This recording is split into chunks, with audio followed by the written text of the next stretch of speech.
d by dx of 0 to x sin t square dt is equals to sin x square. This is Leibniz rotation, which represents the relation between differentiation and integration. The relation is that when you have differentiation then integrate it, so this is same value, but differentiation, there is a relation between differentiation and integration which differs the value. Okay, now let us take as a example on this. Suppose gx is equals to 0 to 3x sin t square dt, right? Now we have to let that gx is equals to f of hx, where hx is equals to 3x, right? If hx equals to 3x, then fx is equals to 0 to x. This will become 0 to x sin t square dt, which is fx, and hx is 3x. So this will become how do we find that g dash of x?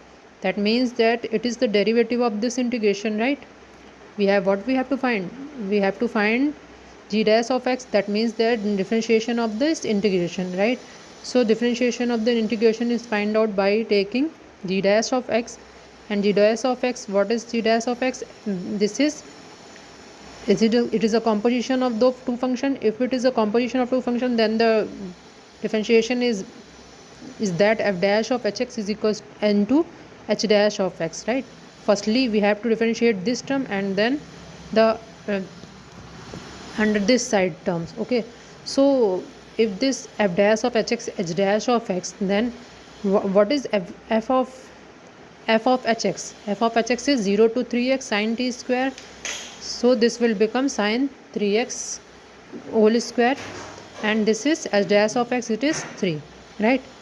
Because we have 3x, it is hx, then h dash of x, it is 3, so this will become sin 3 sin 9x square, which is, we know that sin t square, then it is sin x square, what we have said, and there is x only, so this is 1, and if there is 3, then it is 3.